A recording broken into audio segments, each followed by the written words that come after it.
What's good, YouTube? Today we're going to be working on a P51f Dell laptop. What's the problem today? Speaker replacement.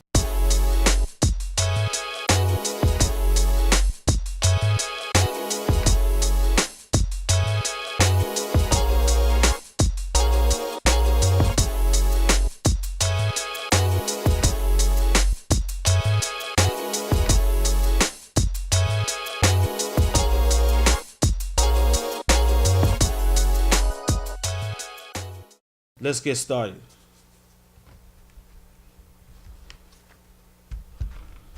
Tools we're going to use today.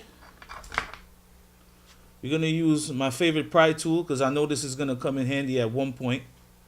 And we're also going to use a Phillips 0 screwdriver.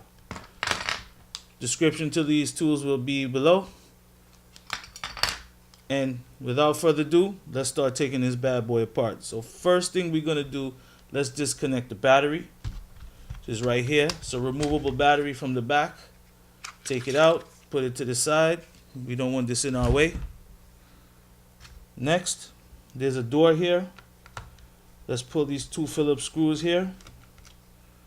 Let's remove this door.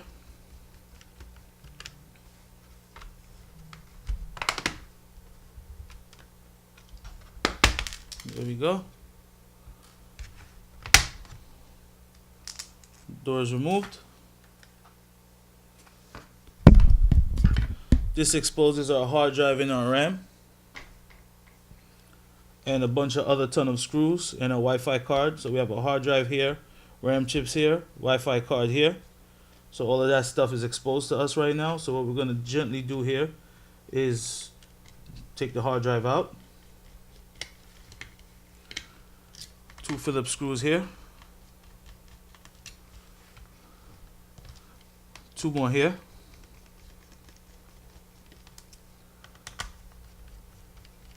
If you're not familiar with working and taking devices apart and you're not sure where the screws go, I highly suggest that you invest into a project mat.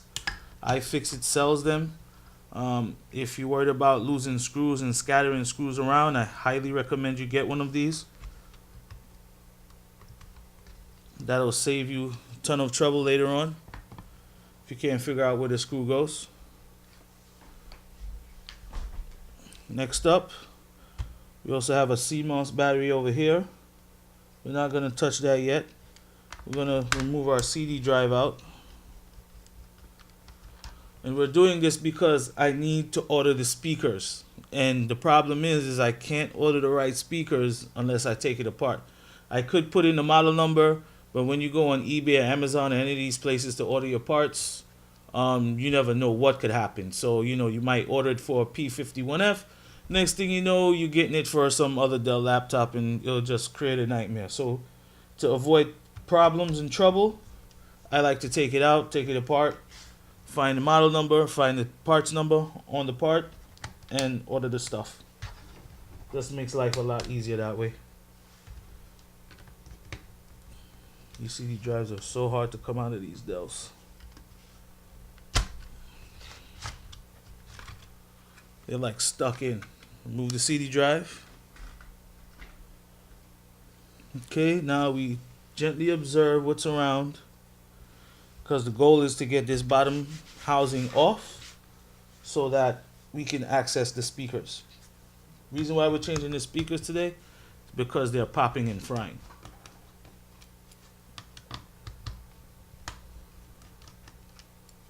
So there's some screws under the CD drive. I'm removing those, some little flat screws. So we'll take those out. We'll remove the Wi-Fi card assembly. Take that out. Can't go wrong with the plugs because one wire is black, one is white. Kindly tells you where to go. And next up, we'll just remove the RAM chips. Get those out the way. Alright, now we'll start to pull any Phillips screws you see that might be in your way. So must you remove all screws, because whatever is holding this bottom cover together, there's going to be some screw hiding somewhere if you don't see it. especially if it gives you a hard time taking it off. There's a screw somewhere. You're just not seeing it. So I'm going to take all the bottom screws out. I'm going to keep them all together so that we remember that all these screws that came out belong to the bottom cover. There's even some inside here.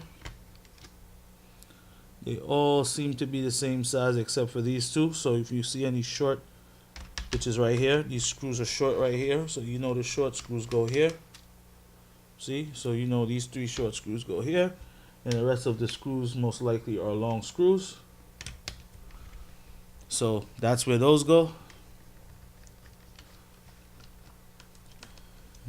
Alright, so we got 1, 2, 3. I see another screw hiding here. Like I said, you gotta keep pulling screws until you see no more. There's one hiding here. These are all long screws except for the 3 ones that are short here. Now, so far, I'm just gonna take a closer observation to see if any screws, all the screws are out.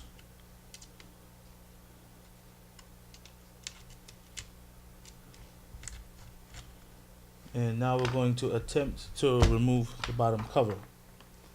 So it seems as if the bottom cover can be removed from here. Okay. Okay, let's see one speaker over there.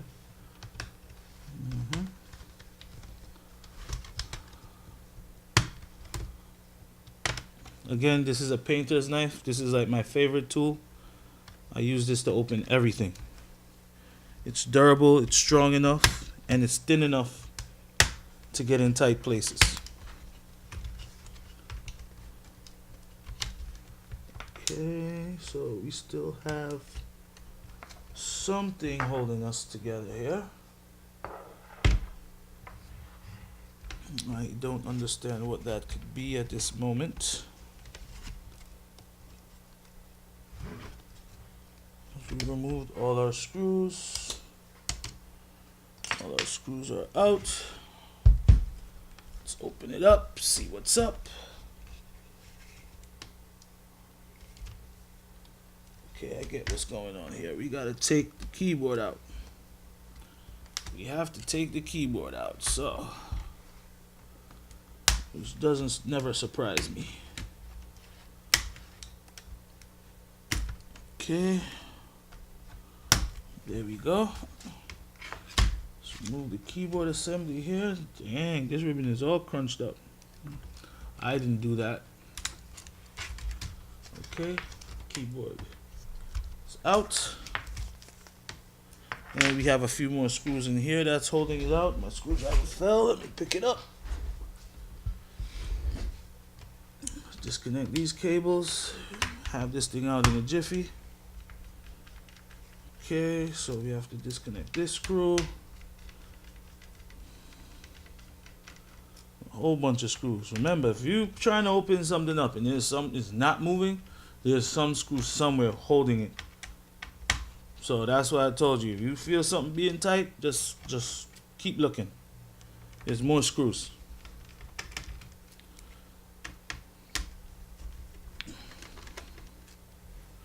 All right. There we go. Alright, already seems flimsy already. Let's just disconnect this connector. I don't know who's coming which way, who's coming out what way. Okay, so the bottom is going to come off again. Oops. Sorry about that. Bump my crotch cam.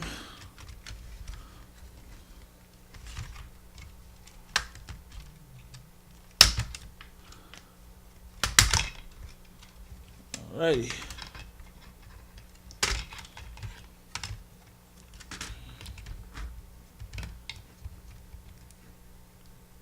Okay, so as you can see, the speaker assembly is along here. Now, these speakers seem to be popping when Windows comes on. Is it just a poor design? Could be. could be just a poor design. The speakers don't seem to be popped, but I'm gonna replace them anyway because it fries. You know, that's a hardware issue. So basically that's what you have to do to remove the speaker assembly. Two speakers, here they go. They're all in line in one unit, so they go like this. They sit in the case and then they get plugged in. So I had to take it apart because now I can look on the part numbers on the speaker. There's some couple of numbers here. It has a QR code over here with some part numbers on it. So what I'm gonna do is I'm gonna use this as a guide to order the right parts. So yeah, that's all for today. Hope you guys learned something. Thanks for watching. Don't forget to like and subscribe to our channel. Press that bell for future notifications. And I will see you guys next time. Thank you.